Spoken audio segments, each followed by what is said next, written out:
After World War II ended in May 1945, the Allied victors, Great Britain, France, the United States, and the Soviet Union, had two big problems to tackle: bringing Nazi war criminals to justice and dealing with the massive number of displaced persons and refugees stranded in Allied-occupied Germany and Austria.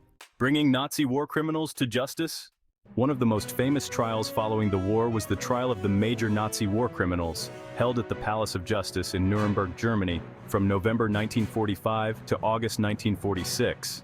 This trial was led by the International Military Tribunal, which included judges and prosecutors from the four Allied powers. High-ranking officials of the Nazi regime were put on trial for war crimes.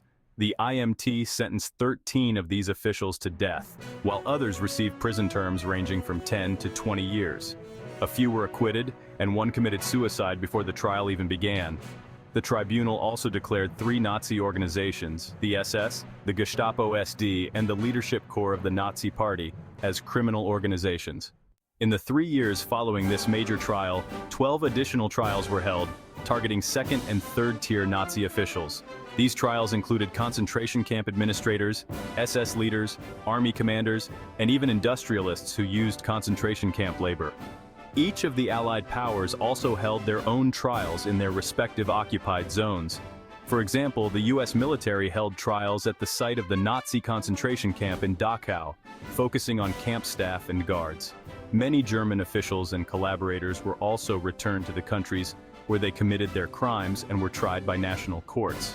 One of the most notable trials was that of Rudolf Höss, the commandant of Auschwitz, who was tried in Krakow, Poland in 1947. Throughout the late 1940s and early 1950s, similar trials were held in countries like Poland, Hungary, Romania, and the Soviet Union. The process of bringing Nazi criminals to justice was complex and often controversial. For many, the trials were not just about punishing the guilty, but also about documenting the atrocities that had been committed. These trials provided a detailed record of the Holocaust and other war crimes, ensuring that future generations would not forget the horrors of the Nazi regime. Witnesses, including survivors of concentration camps, provided powerful testimonies that left an indelible mark on the proceedings. The evidence presented during these trials was crucial in shaping the world's understanding of the Holocaust and in establishing the legal precedents for prosecuting crimes against humanity. However, after the establishment of West Germany in 1949, many former Nazis received relatively lenient treatment. Courts often ruled that these individuals were just following orders, leading to acquittals or light sentences. Some Nazi criminals went back to living normal lives, taking jobs in business, while many others were never brought to justice at all. This leniency sparked outrage among victims and survivors, who felt that justice had not been fully served.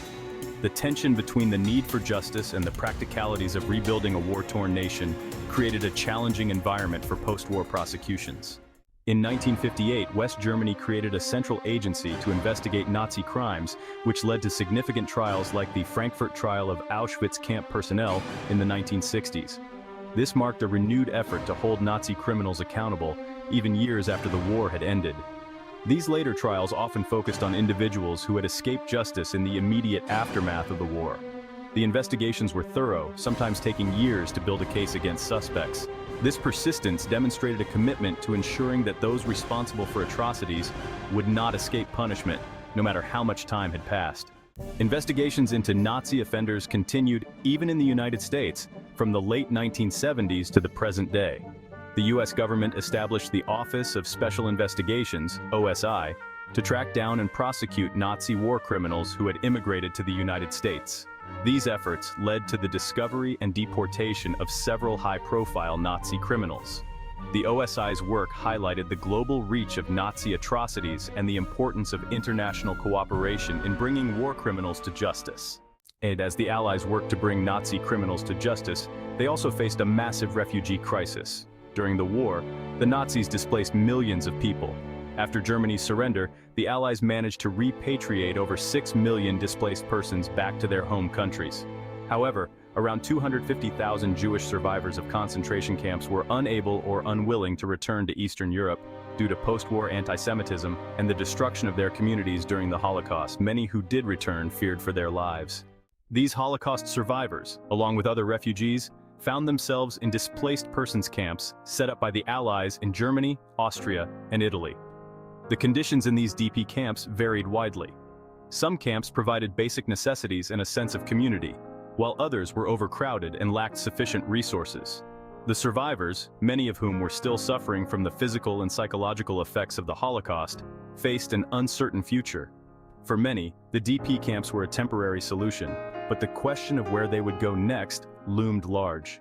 Most Jewish DPs hoped to leave Europe for Palestine or the United States, but the United States was still governed by restrictive immigration laws, and the British, who controlled Palestine, limited Jewish immigration to avoid angering the Arab population. Despite these obstacles, many Jewish DPs were determined to leave Europe. The longing for a safe haven where they could rebuild their lives drove many to take great risks in their quest for freedom. The difficulties they faced were compounded by the slow response of the international community to their plight. The Jewish Brigade Group, a unit within the British Army, worked with former partisans to help organize the Beraha escape, an exodus of Jewish refugees across closed borders in Europe, attempting to reach Palestine by sea. This underground network was instrumental in helping thousands of Jews escape the harsh conditions in Europe. The journey was fraught with danger, as the refugees often had to travel through hostile territory, evade capture, and endure harsh conditions. Despite these challenges, the hope of reaching a new homeland kept the refugees' spirits alive. Unfortunately, the British intercepted many of these ships. One notable case was the Exodus 1947, which carried 4,500 Holocaust survivors. The British stopped the ship at the port of Haifa and forcibly returned the refugees to Germany.